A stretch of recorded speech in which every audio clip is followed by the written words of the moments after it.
Hello दोस्तों, स्वागत है आपका मेरे YouTube चैनल पूजा पाठ में। दोस्तों, तुलसी में रोज जल चढ़ाने और तुलसी के पास दीपक जलाने से क्या फल मिलता है, आज हम आपको इस वीडियो में बताएंगे। तो चलिए करते हैं वीडियो को शुरू।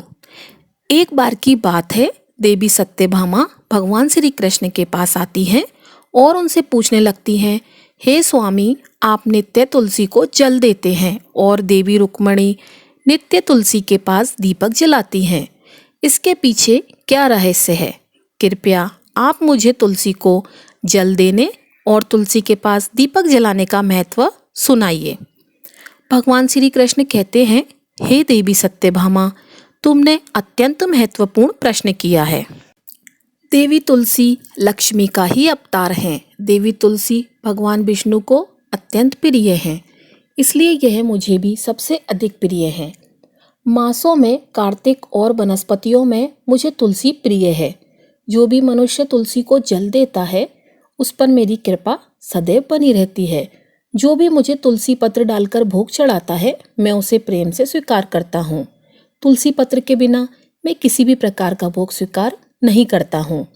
हे देवी, अब मैं तुम्हें तुलसी को जल देने और तुलसी के पास दीपक जलाने का महत्व सुनाता हूँ, इसलिए तुम इस कथा को ध्यान से सुनो। जो भी स्त्री इस कथा को ध्यान से पूरा सुनती है, वह सदा सुहागन रहती है। उसके घर में सुख और समृद्धि आती है और दरिद्रता का नाश होता है। देवी सत्यभामा कहती हैं, हे स्वामी, मैं इस कथा को ध्यान से पूरा सुनूंगी। कृपया आप मुझे वह कथा कहिए। तब भगवान श्री कृष्ण देवी सत्यभामा को वह कथा सुनाने लगते हैं। भगवान श्री कृष्ण कहते हैं, हे देवी, मध्य देश में श्याम शर्मा नाम का एक वैश्य अपनी पत्नी के साथ रहा करता था। वैश्य के पास किसी चीज की कोई कमी नहीं थी। ईश्वर की कृपा से उसके पास सब प्रकार के सुख और ऐश्वर्य थे, किंतु उस वैश्य की कोई संतान नहीं थी, जिस कारण से वह सदैव ही दुखी रहा करता था। उसे वैद्य ने संतान प्राप्ति के लिए कई उपाय बताए। उसने दान धर्म किया, अनेक प्रकार के वैद्य भी बुलाए, उसने नाना प्रकार के उपचार भी किए, किंतु फिर भी उसे कोई संतान नहीं हो रही थी। फिर एक दिन वह वैश्य महामुनि वशिष्ठ जी से मिलने के लिए उनके आश्रम पर जाता है। मुनि वशिष्ठ श्याम शर्मा को स्वागत करते हैं और कुशल मंगल पूछते हैं। तब वह श्याम शर्मा मुनि वशिष्ठ जी से कहता है, हे मुनिवर, मैं अत्यंत दुखी हूँ, मेरी कोई संतान नहीं है और संतान के बिना मेरा उद्धार कैसे होगा। मैंने संतान प्राप्ति के लिए अनेक उपाय भी किए हैं, किंतु मुझे संतान नहीं हो रही है। कृपया आप ही बताइए कि मुझे किस कारण से पुत्र की प्राप्ति नहीं हो रही है। क्या मुझसे जाने अनजाने में कोई पाप हुआ है? तब मुनि वशिष्ठ जी ने अपनी दिव्य दृष्टि से श्याम शर्मा के पूर्व जन्म के बारे में जान लेते हैं। वशिष्ठ जी कहते हैं, हे वत्स, पिछले जन्म में तुम्हारे द्वारा घोर पाप हो गया था, इस कारण से तुम्हें इस जन्म में संतान सुख प्राप्त नहीं हो रहा है। श्याम शर्मा कहता है, हे मुनिवर, कृपया मुझे बताइए, पिछले जन्म में मुझसे कौन सा पाप हुआ था और उस पाप से मुक्त होने के लिए मुझे कौन सा उपाय करना चाहिए। वशिष्ठ जी कहते हैं, हे वत्स, पिछले जन्म में तुमने जो अपराध किया था उसके विषय में सुनो। पिछले जन्म में तुम एक अहंकारी वैश्य थे। तुम्हारा जन्म धनवान कुटुंब में हुआ था। तुमने पिछले जन्म में एक गाय को अत्यंत दुख दिया था। एक दिन एक गाय भूख और प्यास से व्याकुल होकर तुम्हारे द्वार पर आई थी, किंतु तुमने उस गाय को न रोटी खिलाई, न चारा खिलाया और न ही उसे जलपान कराया। तुमने बड़ी ही निर्दयता से उस गाय को अपमानित करके घर से निकाल दिया। उस गाय ने अभी अभी बछड़े को जन्म दिया हुआ था और भूख से व्याकुल होने के कारण वह गाय वहीं पर मूर्छित होकर गिर पड़ी और उस दिन वह अपने बछड़े को दूध नहीं पिला पाई, इसलिए इस गाय ने तुम्हें श्राप दे दिया था। इस गाय के श्राप के कारण तुम्हारी ऐसी दुर्दशा हुई है। उस गाय के श्राप के कारण तुम्हें इस जन्म में संतान नहीं हो रही है। वशिष्ठ जी की बात सुनकर उसे श्याम शर्मा को बड़ा दुख हुआ और वह स्वयं को कोसते हुए कहने लगा, हाय, यह मैंने क्या किया। एक बेचारी दुखी गौमाता की सेवा नहीं की। मैंने बहुत बड़ा अपराध किया है और उसी का दंड मुझे भोगना पड़ रहा है। श्याम शर्मा वशिष्ठ जी से कहता है, हे मुनिवर, मुझे बहुत बड़ा अपराध हुआ है। अब मैं इस पाप का प्रायश्चित कैसे करूं? कृपया आप ही मुझे मार्गदर्शन कीजिए। मैंने जो पाप किया है उससे मुक्ति का कोई तो उपाय अवश्य होगा। मैं अपना सब कुछ देकर उस पाप का प्रायश्चित करूंगा। कृपया आप ही कोई उपाय बताइए। मुझे संतान प्राप्ति कैसे हो सकती है? क्योंकि शास्त्र कहते हैं पुत्र के बिना मनुष्य का उद्धार नहीं हो सकता है। तब मुनि वशिष्ठ कहते हैं, हे वत्स, इस पाप का एक ही उपाय है। तुम पुत्र की प्राप्ति के लिए पुत्रेष्ट यज्ञ करो। इसी यज्ञ के फलस्वरूप तुम्हें संतान की प्राप्ति होगी।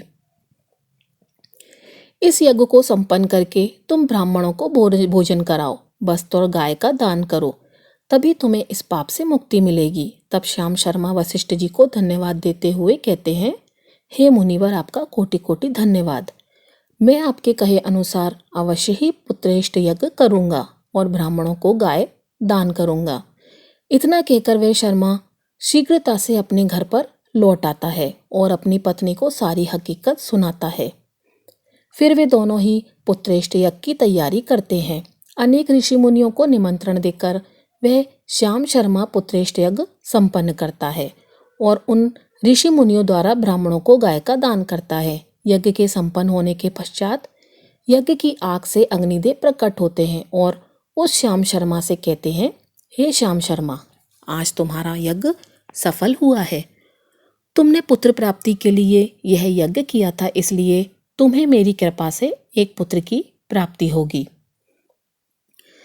किंतु तुम्हारे पुत्र की आयु केवल 18 वर्ष की ही होगी और 18 वर्ष समाप्त होने के पश्चात तुम्हारे पुत्र की मृत्यु हो जाएगी। इतना कहकर अग्निदेव अंतर्ध्यान हो जाते हैं। पुत्रेष्ट यज्ञ करके और अग्नि देव से पुत्र का वरदान प्राप्त करके वह श्याम शर्मा बहुत प्रसन्न तो हुआ, किंतु उसे बड़ा दुख भी हुआ। श्याम शर्मा ने सोचा, पुत्र ना होने से अच्छा है कम आयु वाला पुत्र ही ठीक है। फिर वह पहले की तरह अपने कार्य में लगा रहा। कुछ ही दिनों के पश्चात उसकी पत्नी ने गर्भ धारण किया। श्याम शर्मा ने पुत्र के जन्म से पूर्व किए जाने वाले सभी संस्कार किए और फिर उसे एक अत्यंत सुंदर पुत्र की प्राप्ति हुई। वह बालक बड़ा ही तेजस्वी दिखाई पड़ रहा था। श्याम शर्मा ने पुत्र के जन्म के बाद किए जाने वाले भी सभी संस्कार किए और पुत्र को गुरुकुल में शिक्षा प्रदान की। श्याम शर्मा का पुत्र जैसे जैसे बड़ा होने लगा, श्याम शर्मा को बहुत अधिक चिंता सताने लगी।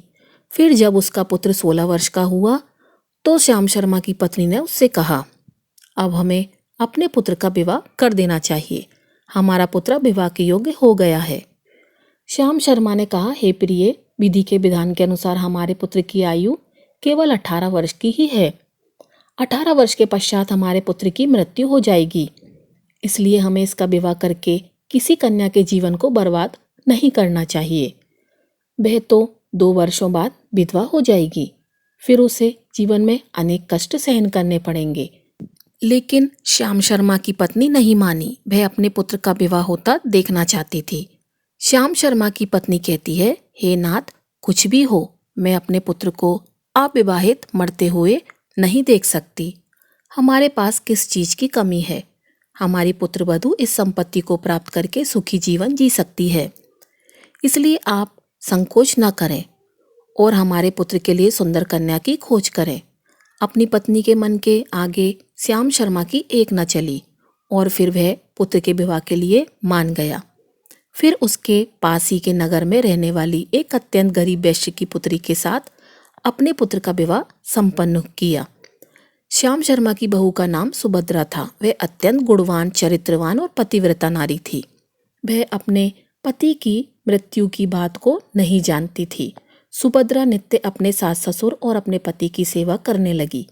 वह सभी के साथ बड़े प्रेम से रहती और कभी किसी की आज्ञा का उल्लंघन नहीं करती थी। उसने अपनी मधुर वाणी और कार्यकुशलता से सभी के मन को जीत लिया। इस प्रकार से 2 साल बीत गए और फिर वह समय निकट आ गया जब श्याम शर्मा के पुत्र की मृत्यु होने वाली थी। श्याम शर्मा को बड़ा भय लगने लगा। फिर एक दिन उसने अपनी बहू को बुलाया और उसे क्षमा मांगते हुए कहा, हे बहू, तुम मुझे क्षमा कर देना, मैंने तुम्हारे साथ बड़ा अन्याय किया है। सुभद्रा ने कहा, हे ससुर जी, आप ऐसा क्यों कह रहे हैं? आप मुझसे क्षमा मांगकर लज्जित न कीजिए। मैं आपसे छोटी हूँ, आपकी पुत्री के समान हूँ। कृपया आप संकोच न करते हुए आपके मन में जो भी बात है वे कहिए। मैं आपकी आज्ञा का पालन अवश्य करूँगी। फिर श्याम शर्मा कहने लगा, हे पुत्री, तुम कल्याणी हो, तुम एक महान पतिव्रता हो, किंतु मेरे पुत्र के साथ तुम्हारा विवाह होने से पूर्व मैंने तुमसे एक बात छुपाई है। हमें पुत्र की प्राप्ति पुत्रश्रेष्ठ यज्ञ करने के बाद हुई थी और अग्निदेव ने हमें यह कहते हुए पुत्र प्राप्ति का आशीर्वाद दिया था कि हमारे पुत्र की आयु केवल 18 वर्ष की होगी। 18 वर्ष के बाद हमारे पुत्र की मृत्यु हो जाएगी। अपने ससुर की बात सुनकर सुभद्रा ने कहा, हे ससुर जी, बस इतनी सी बात, आप चिंता ना कीजिए। मैं आपको वचन देती हूँ कि आपकी पुत्र वधू मैं कभी विधवा नहीं होंगी। आपके पुत्र के प्राणों की रक्षा मैं करूँगी। आप बस मुझे एक दीपक, जल का घड़ा और एक गाय लाकर दीजिए। मेरे पति के प्राणों की रक्षा इन्हीं से होगी। सुभद्रा की बात सुनकर श्याम शर्मा को बड़ा आनंद हुआ और वह कहने लगा, हे बहू, जैसी तुम्हारी इच्छा, मैं तुम्हें वह सब चीज लाकर देता हूँ।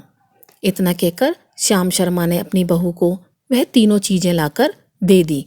फिर जब वह दिन निकट आ गया जिस दिन सुभद्रा के पति की मृत्यु होने वाली थी, उस दिन सुभद्रा ने सुबह उठते ही तुलसी को जल चढ़ाया और उसे प्रणाम करते हुए तुलसी के पौधे पर एक चुनरी बांध दी और तुलसी माता से प्रार्थना की, हे तुलसी माँ, मैं आपको चुनरी चढ़ा रही हूँ, कृपया अब तुम ही मेरे स्वास्थ्य की रक्षा करना। फिर सुबह के समय यमराज का एक दूत श्याम शर्मा के पुत्र के प्राण लेने के लिए उनके घर पर आ गया।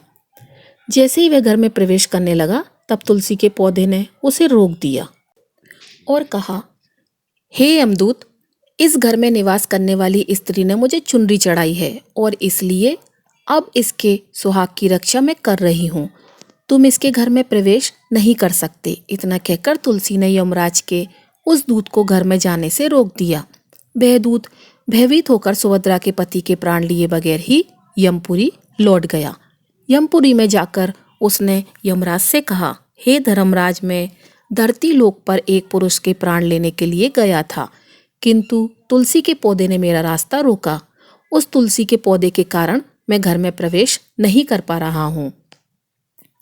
इस बात पर यमराज को बड़ा क्रोध आ गया। फिर उन्होंने अन्य दो दूतों को बुलाया और कहा, तुम अब शाम के समय सुभद्रा के घर पर जाओ। जब तुलसी का पौधा सो रहा होगा, तुम उसके पति के प्राण लेकर यमलोक आ जाओ। फिर शाम के समय यमराज के दो दूत सुभद्रा के घर की ओर निकल पड़े। सुभद्रा ने शाम होते ही तुलसी के पास एक दीपक जला दिया और उससे प्रार्थना की, हे दीपक, अब तुम ही मेरे पति के प्राणों की रक्षा करो। यमराज के दो दूत मेरे पति के प्राण लेने के लिए आ रहे हैं। फिर शाम हो गई, तुलसी का पौधा सो गया और यमराज के दो दूत सुभद्रा के घर के सामने आकर खड़े हो गए और सोचने लगे, अब तो इस मनुष्य के प्राण लेकर ही हम यमपुरी लौटेंगे। जैसे ही यम के दूत सुभद्रा के घर में प्रवेश करने लगे, तुलसी के पास लगाए हुए दीपक ने उनका रास्ता रोक दिया और कहा, हे दूतों, तुम अब इस सुभद्रा के पति के प्राण नहीं ले जा सकते।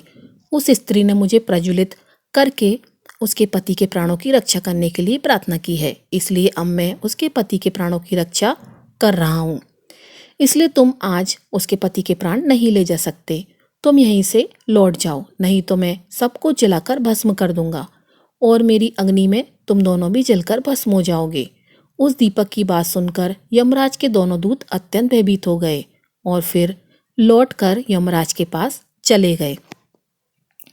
वहां पर जाकर उन्होंने यमराज को सारा वृत्तांत सुनाते हुए कहा, हे यमराज, आपकी आज्ञा का पालन करते हुए हम दोनों शाम के समय उस पुरुष के प्राण लेने के लिए गए थे, किंतु तुलसी के पास लगाए हुए दीपक ने हमारा रास्ता रोक दिया, इसलिए हम खाली हाथ ही लौट आए। यह सुनकर यमराज को बड़ा क्रोध आ गया। फिर उन्होंने अन्य 4 दूतों को बुलाया और कहा, अब तुम सुबह उस सुभद्रा के जागने से पहले जाओ और उसके पति के प्राण लेकर आ जाओ। यमराज की आज्ञा पाकर दूत सुबह सुभद्रा के घर की तरफ जाने लगे, लेकिन इधर सुभद्रा ने रात को ही घर के दरवाजे के सामने जल से भरा हुआ लोटा रख दिया और उससे प्रार्थना की, मेरे पति की रक्षा कीजिए, यम के 2 दूत मेरे पति के प्राण लेने के लिए आ रहे हैं। अब आप ही मेरे सुहाग की रक्षा कर सकते हैं। इतना कहकर वह सुभद्रा सोने के लिए चली गई। इधर यम के दूत सुबह सुभद्रा के जागने से पहले ही उसके घर पर पहुंच गए। जैसे ही वे अंदर घर में प्रवेश करने लगे, तब उस लोटे के अंदर भरे हुए जल ने कहा, तुम रुक जाओ, अब तुम इस घर में प्रवेश नहीं कर सकते। यह घर मेरी सुरक्षा में है। मैं सुभद्रा के पति के प्राण तुम्हें लेकर जाने नहीं दूंगा। अगर तुमने इस घर में प्रवेश किया तो मैं नरक की अग्नि को बुझा दूंगा, जिससे सारा नरक लोक डूब जाएगा। यह सुनकर यमराज के बेचारे दूत घबरा गए और एक दूसरे की तरफ देखकर उस स्थान से भाग गए। वे सभी यम के दूत यमराज के पास लौट गए और उनसे कहने लगे, हे धर्मराज, आपकी आज्ञा का पालन करने के लिए हम चारों सुबह सुभद्रा को जागने से पहले ही उसके पति के प्राण लेने के लिए पहुंच गए थे, किंतु सुभद्रा के घर के बाहर रखे हुए जल के लोटे ने हमारा मार्ग रोक लिया और इसी कारण से हम उसके घर में प्रवेश नहीं कर सके। अब यमराज को बहुत ही अधिक क्रोध आ गया। इस बार उन्होंने 8 यमदूतों को बुलाया और कहा, हे यमदूतों, अब शीघ्रता से जाओ और बलपूर्वक उस मनुष्य के प्राण खींचकर यमलोक लेकर आओ। फिर वह 8 यमदूत यमराज की आज्ञा का पालन करते हुए पृथ्वीलोक पर उस सुभद्रा के घर के पास आते हैं। तो देखते हैं उस सुभद्रा के घर के सामने एक गाय खड़ी है। सुभद्रा ने यमदूतों के आने से पहले ही अपने घर के सामने गाय को बांध दिया था और गौ माता से विनती की थी, हे गौ माता, आज यमदूत मेरे पति के प्राण लेने के लिए आ रहे हैं। अब आप ही मेरे सुहाग की रक्षा कर सकती हो। हे गौ माता, मैं आपकी शरण में आई हूँ, कृपया मुझे विधवा होने से बचा लीजिए। उस गाय ने कहा, हे पुत्री, तुम चिंता मत करो, तुम्हारे पति के प्राणों की रक्षा मैं स्वयं करूंगी। मेरे होते हुए यम के दूत तुम्हारे घर में प्रवेश नहीं कर पाएंगे, इसलिए तुम चिंता से मुक्त होकर घर में अपने पति की सेवा करो। फिर जैसे ही वे यमदूत घर में अंदर प्रवेश करने के लिए आगे बढ़ते हैं, तब वह गाय उन्हें रोक देती है और कहती है, इस घर में तुम लोग प्रवेश नहीं कर सकते। इस घर की रक्षा मैं कर रही हूँ। मेरे रहते कोई भी इस घर के अंदर प्रवेश नहीं कर सकता। यदि तुमने घर के अंदर प्रवेश करने का प्रयत्न किया तो मैं तुम सभी को श्राप दे दूंगी। अगर तुम्हें इस घर के अंदर प्रवेश करना है तो पहले मेरे प्राण लेने पड़ेंगे और तुम सभी को गोहत्या का पाप लगेगा, जिसका कोई प्रायश्चित ही नहीं है। वहां पर उपस्थित सभी यमदूत गाय के द्वारा श्राप देने की बात सुनकर भयभीत हो गए। वे जानते थे कि गाय के द्वारा दिए गए श्राप से कोई मुक्त नहीं कर सकता और गोहत्या तो संसार का सबसे जघन्य अपराध और महापाप है, जिसका कोई प्रायश्चित भी नहीं है। इसलिए वे सभी वहां से लौटकर यमराज के पास चले गए। यमपुरी जाकर उन यमदूतों ने यमराज को सारा वृत्तांत सुनाते हुए कहा, हे धर्मराज, उस सुभद्रा के पति के प्राणों की रक्षा एक गाय कर रही है। उस गाय ने हमें श्राप देने की बात कही, इसलिए हम सभी भयभीत होकर वापस लौट आए हैं। हम में गाय का सामना करने की शक्ति नहीं है। उन यमदूतों की बात सुनकर यमराज आग बबूला हो गए और स्वयं भैंस पर सवार होकर पृथ्वी लोक की ओर निकल पड़े। यमराज अपने भैंस पर सवार होकर उस सुभद्रा के घर के पास चले आते हैं। यमराज को अपने घर के सामने खड़ा हुआ देखकर सुभद्रा भयभीत हो जाती है और जल्दी से आकर यमराज के चरण स्पर्श करके उन्हें नमस्कार करती है और उनकी स्तुति करने लगती है। हे यमराज, आप तो तीनों लोकों के प्राणियों पर कृपा करने वाले महान देवता हैं। इस संसार के समस्त प्राणियों के पाप और पुण्य का लेखा जोखा आप अपने पास रखते हैं। हे न्याय के देवता धर्मराज, मैं सत्य धर्म का पालन करने वाली पतिव्रता स्त्री हूँ। मैं आपको बारंबार नमस्कार करती हूँ, कृपया मुझे आशीर्वाद दीजिए। सुभद्रा के द्वारा की गई स्तुति से यमराज अत्यंत प्रसन्न होते हैं और उसे अनजाने में ही सदा सुहागन रहो ऐसा कहकर आशीर्वाद देते हैं। फिर जब यमराज सुभद्रा के पति के प्राण ले जाने के लिए आगे बढ़ते हैं तो सुभद्रा कहती है, हे धर्मराज, आपने अभी मुझे सदा सुहागन रहने का आशीर्वाद दिया है और अब आप मेरे पति के प्राण लेने जा रहे हैं। इससे तो आपका आशीर्वाद झूठा साबित हो जाएगा। यह सुनकर धर्मराज रुक जाते हैं और सुभद्रा की ओर देखकर मुस्कुराने लगते हैं। सुभद्रा के निर्मल हृदय और अपने पति के प्रति समर्पण भाव को देखकर यमराज अत्यंत प्रसन्न होते हैं। सुभद्रा की ओर देखकर यमराज कहते हैं, हे पुत्री, आज तुमने साक्षात मृत्यु को ही पराजित किया है। मैं तुम्हारे पतिव्रत धर्म से अत्यंत प्रसन्न हूँ। अब मैं तुम्हारे पति के प्राण छोड़ देता हूँ। तुम्हारी जो भी मनोकामना है वह मुझसे मांग लो। तब सुभद्रा ने कहा, हे धर्मराज, मैं अपने पति के लिए 100 वर्ष की आयु मांगती हूँ। मेरे लिए मेरे पति ही परमेश्वर हैं। मैं अपने पति को छोड़कर जीवित नहीं रह सकती, इसलिए आप मुझे यही वरदान दीजिए। तब यमराज प्रसन्न होकर कहते हैं, तथास्तु।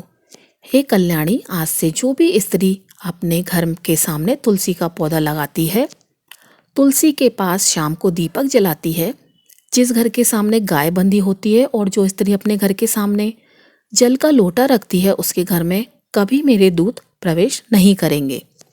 इतना कहकर यमराज उस स्थान से अंतर्ध्यान हो जाते हैं। भगवान श्री कृष्ण कहते हैं, हे देवी, इस प्रकार से उस सुभद्रा ने अपने पतिव्रता धर्म का पालन करके उसकी मृत्यु को टाल दिया था। इसलिए जो भी स्त्री अपने घर के सामने तुलसी का पौधा लगाती है, रोज शाम को तुलसी के पास दीपक जलाती है, उसके घर में मृत्यु प्रवेश नहीं करती। जिस घर के सामने गाय बंधी होती है, उस घर में कभी दुख दरिद्रता नहीं आती। जो स्त्री अपने घर के सामने जल से भरा हुआ लोटा रखती है, उसके घर में कभी शोक नहीं होता। तो दोस्तों, इस प्रकार से भगवान श्री कृष्ण ने देवी सत्यभामा को तुलसी के पास दीपक जलाने का महत्व सुनाया। जय श्री कृष्णा। अगर आपको वीडियो अच्छी लगी हो तो वीडियो को लाइक ज़रूर कीजिएगा और चैनल को सब्सक्राइब कीजिएगा। आपका दिन शुभ हो।